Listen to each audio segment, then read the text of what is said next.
Hey team, welcome back to The Pillars, the podcast of the 363rd ISR Wing. I'm Dr. Reed in the studio today with Tech Sergeant Joe. Hi everybody. And Dr. Jerry. Hey guys. Hey, and today we're talking about transitions or making first impressions. How do you do that well? And I think you'd have to probably have your head buried in the sand over the last couple of weeks not to recognize that there's a lot of transition going on across our wing. We've got a lot of change of commands that have been happening. We have personally attended several of them. But in addition to the changes that are happening in our formal leadership, we're in the midst of PCS season. So a lot of people coming and going, and that means a lot of turnover in positions. And some people are taking on new roles and responsibilities associated with those changes. And so that's kind of what we're in the studio today to talk about is how do you make these transitions successfully? How do you step into a new role, put your best foot forward, and make a good impression? Yeah, and if you haven't heard, we unfortunately are losing our very own Dr. Jerry. So he's going through his own version of a transition. Yeah. Right. So what's been going for you in this transition? Well, I'm trying to think about it just like, during my active duty days, just like it's another version of a PCS, right? So, if you've been in the military for any period of time, you've already been through a major transition when you joined. True. And you'll go through inevitably another one when you get out. So, and then all in between, we've got PCSs or PCAs, extended TDYs or deployments. So, myriad of different transitions that we have to learn how to navigate. And so because I know that I've got historically this experience with it, I'm trying to think about it in a similar manner. But being cognizant of the fact that there's so many different things or different parts of me that are having to make this transition. So we're not just moving to a new place, but I'm also taking on a new job with a new role. I'm, having to develop a whole new routine in terms of, my day-to-day, how and when I get up in the morning, how I prep, my commute, having to, visualize all that right now because I've been doing the same type of thing for just about the past 6 years. I think probably my biggest anxiety, I know you didn't ask this, but it's kind of on my mind. My biggest anxiety is that for the first time in a long, long time, I won't be working with exclusively military folks. I accepted a pretty nice leadership position at a large hospital system in Nebraska, and these folks have met me but once when I interviewed, and they don't have any kind of history with me, nor I with them. I'm not showing up with any kind of rank on my collar or any kind of like bona fide credentials. Well, obviously I've got my professional credentials, but nothing that they can, look at me and say, oh, okay, this guy's got experience or knowledge or, some kind of authority. So I have to essentially start from scratch and build up that kind of rapport. I think that I'm probably, most anxious about that just because I've benefited from that.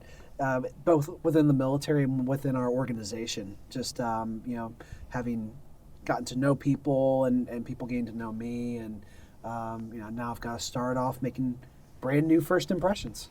So I like that. You're talking about, on one hand, this isn't your first rodeo. Right. You've certainly been through a lot of transition in the past, and you're able to reflect on your experience, what you've done well through those transitions, and you carry that forward as you're going into this new job. And you're respectful of the fact that this is a wholly new enterprise that you're going into. Right. You're not coming in with a whole lot of maybe gusto, basically saying, hey, I know what to do here, like step aside everyone.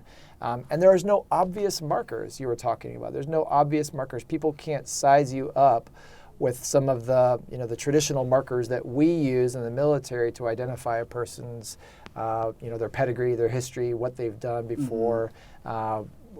They may not know what kind of expectations they can have of you as a new leader in their organization. And I like that. And we try to guess that from people's bios. So especially with leadership, a lot of times their official bios will be circulated and we'll see, this person has this education, they went to this school in residence, they have these assignments. So try to get a kind of a gauge for who they are and what they're bringing to the table. I think the part of the challenge with me that everybody listening to this either has faced or will face is at some point you're going to make that military to civilian transition. Even if you're already a civilian and you're working for the military, if you choose to go work for a non-government, non-federal organization, they're going to look at your resume, your bio, if you will, and say, I don't know what any of this means. We don't know how to size this person up. Right. And so you're kind of putting yourself in proving ground territory where, right off the bat, you're going to be evaluated by those first initial impressions that you make. Right, and here's a plug, I guess, for TAPS, or the TAP class that you go definitely. through, is helping folks to translate their military experience into something that civilian employers can more easily understand. So maybe you were a flight leader or a squadron commander, but what does that mean? What size of organization are we talking about? What were your roles and responsibilities? Yeah, I definitely think that when you're in that transition phase, humility can help a little bit along the way, right? Definitely, And then kind of managing the expectations, understanding that maybe not everybody speaks the same lingo as we normally speak in the military. That's a great point. You talked a little bit about some of your anxieties going into this new position, but I also want to find out what you're excited about. Okay. What are you excited about in this new role that you're going to? Well, there's the cliche about a fresh start, but in this case, I think it's apropos for my family and I, and what we're looking at. I mean, we're starting everything afresh, and so it gives us a chance to really decide what we want our lifestyle to be like, and because we'll be near family, it's gonna. I mean, our lifestyle is gonna change just because of that. I mean, just naturally, we're probably going to be spending a lot more time with extended family members, and I'm actually really looking forward to that, and have my kid grow up with his cousins and everything. So I think that's something that probably resonates with a lot of people. A PCS or a new leadership opportunity brings the opportunity for a fresh start, a new look at things, a new opportunity to develop skills, and it may be, if luck has it your way in the military, you might get closer to family. It might bring those kinds of opportunities. What else are you looking forward to in this new role? I think the opportunity to build on some leadership skills and some other skill sets that maybe I just have not had the opportunity to do before. And so whether you're in a quote unquote leadership position or not, whenever you PCS, you make that transition, there's always going to be opportunities to improve yourself professionally or personally. And so I don't know exactly what those opportunities are going to be yet, but I'm excited to seek them out and try to navigate that. But Sergeant Ackenberg, I really like what you said about humility, because I recognize that while I may have some, it's been recognized, otherwise I wouldn't have had to, gotten this job opportunity, that I possess some transferable skills for this job.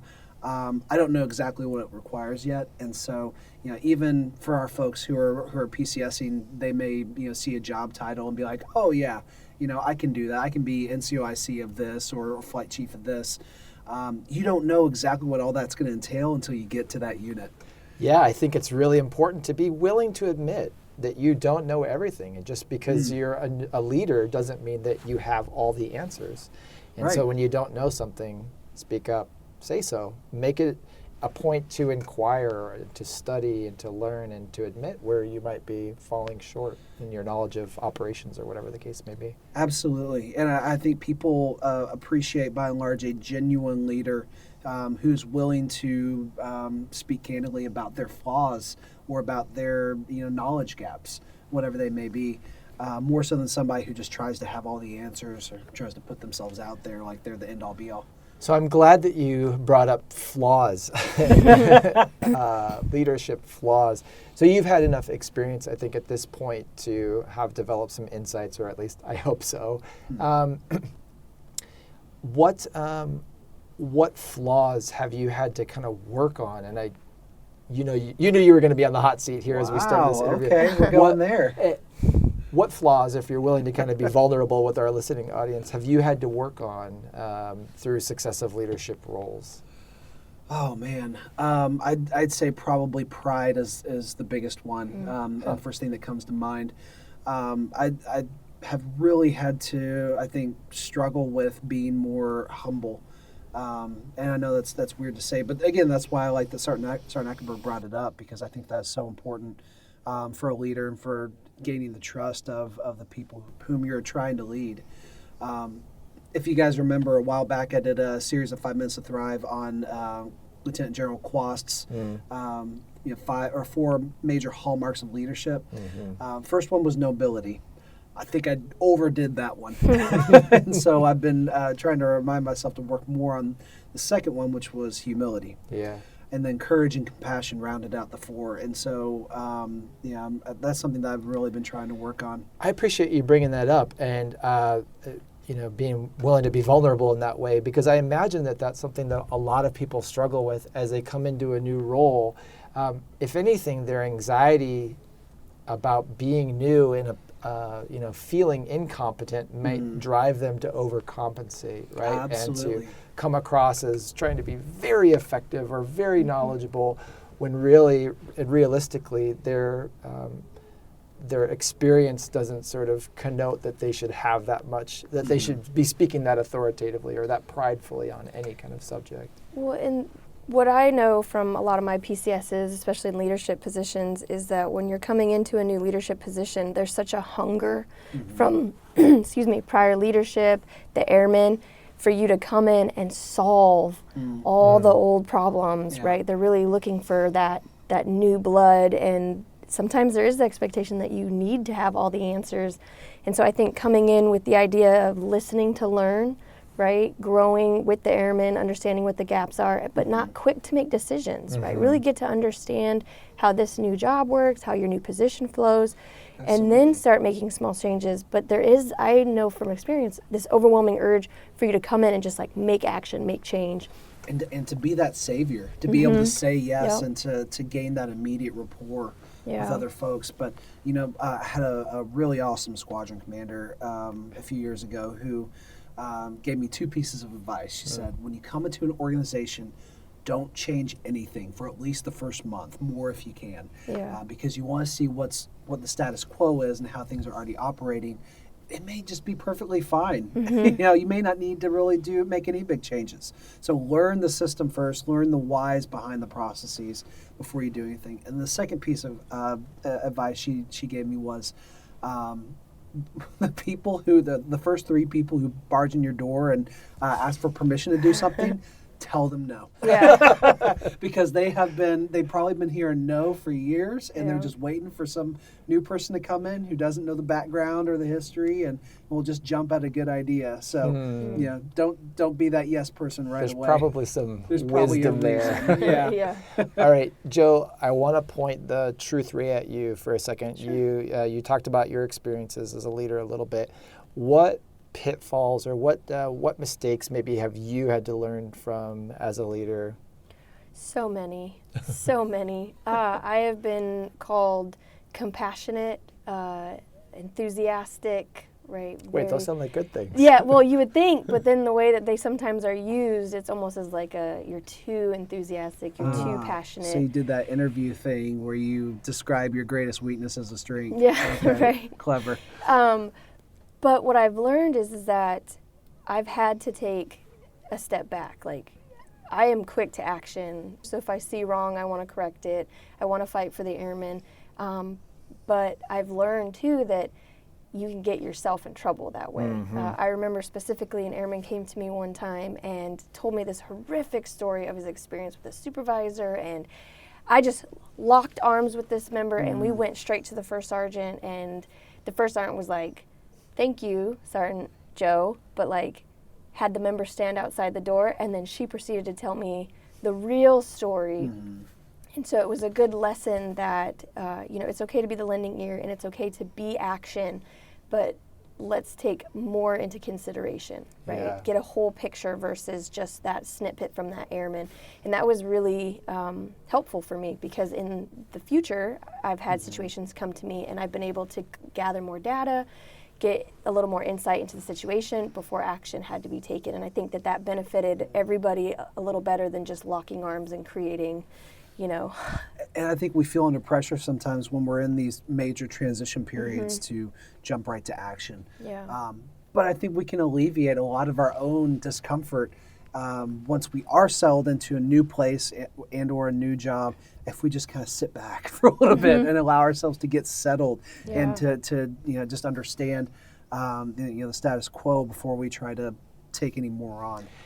We say that, and we're all sitting here around the table nodding and kind of resonating with that idea of just kind of take a moment to breathe. When you think of that OODA loop, that kind of observing and orienting, looking around, that's such an important. Yeah, I'm sorry. It's a part of my training. Right. I just like to say it.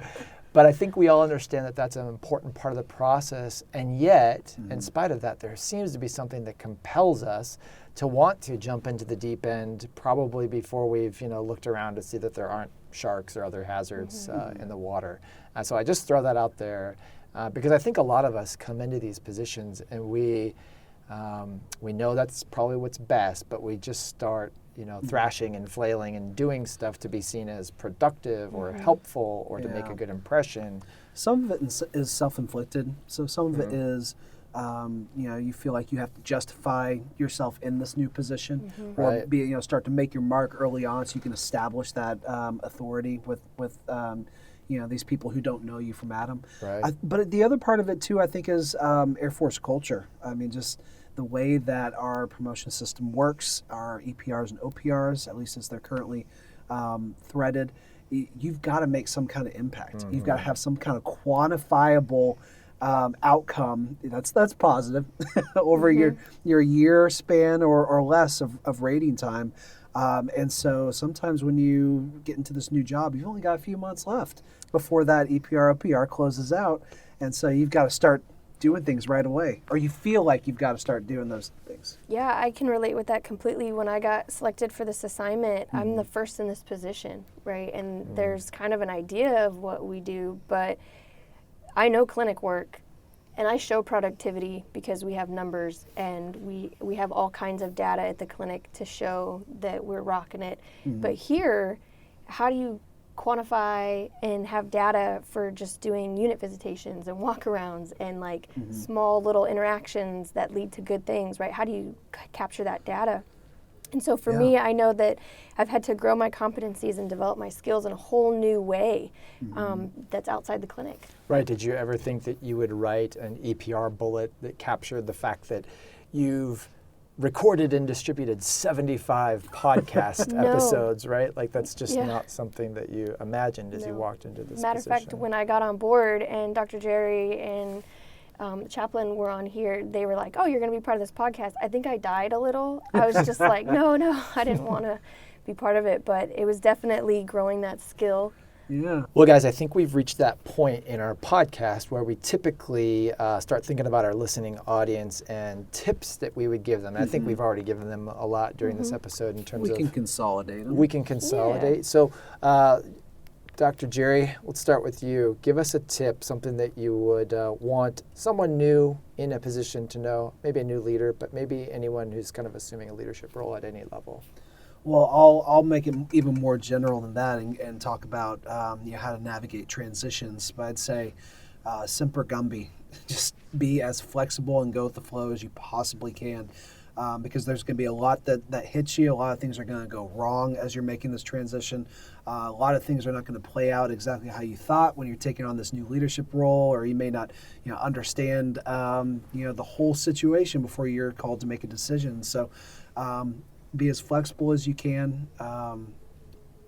Try to learn more so than direct, at least in those initial stages, and then rely on the people around you. I think every good leader tries to enter a new organization or a new role with a learning mentality rather than a directive mentality. Love it. Yeah, and for me, I would definitely recommend, keep tabs on your expectations, right? Expectation management is so huge, and then have patience, like you were mentioning. Let your folks show you what they do. Yeah. Really sit back, enjoy being the new guy or gal, right? And recognizing what's urgent and what's not. Yeah. I mean, some stuff doesn't have to be acted upon right away. Literally everything cannot be on fire. That's what I've learned. You haven't worked with me for that long. I guess I would say speak well of everyone. I think when people come into roles, they're new. Especially if you're in a position where you're kind of a middle manager. If you've got some subordinates underneath you and you've got some folks who are above you, there's a tendency to want to please both. And sometimes, especially, I don't know if this is a problem for children of divorce specifically, but there's kind of this, maybe a tendency to say bad things about one parent so that you win credibility with the other parent, and vice versa, depending on your audience. Yeah, and I had that, an NCO who did that against me to win the approval of his airmen. It was not fun. Yeah. And if you've ever been in that experience, and that's something that I experienced personally at the beginning of my career as a brand new CGO trying to establish some credibility in my clinic, I did what I could to build some credibility with some civilians who'd been there a long time in the clinic, as well as try to win over the heart of my flight commander at the time. And I don't think that I necessarily negotiated that well. And so I think it's important to speak well of everyone and not to play one entity off of another in order to win credibility or favor with other parts of the organization. Yeah, absolutely. Well, guys, this feels like kind of a natural ending to our podcast, but maybe not such a natural ending to our relationship with Dr. Jerry. Yeah. Well, I've really enjoyed the past 2.5 years. It's been an absolute blast, and so thank you to you guys, and thank you to our listeners. I'll still be around, still writing the 5 Minutes to Thrive for the foreseeable future, so you'll still hear my voice in word for a little bit longer. Absolutely. Well, and thanks from us. You know, it's been a great experience, and certainly need to give you credit for getting this podcast started and really developing our listening audience into what it is today. So thanks for your support, and we look forward to continuing to work with you in the future. Yeah. Yes, we're pulling from our gratitude episode. Yeah, we're pulling from our goodbye episode. This is great. Some of the stuff we say on here makes sense. It's actually helpful. Yeah. Well, thank you guys for listening to The Pillars, the podcast of the 363rd ISR Wing. Signing off for the very last time. I'm Dr. Jerry. I'm Sergeant Joe. And I'm Dr. Reed. Have a great Air Force Day.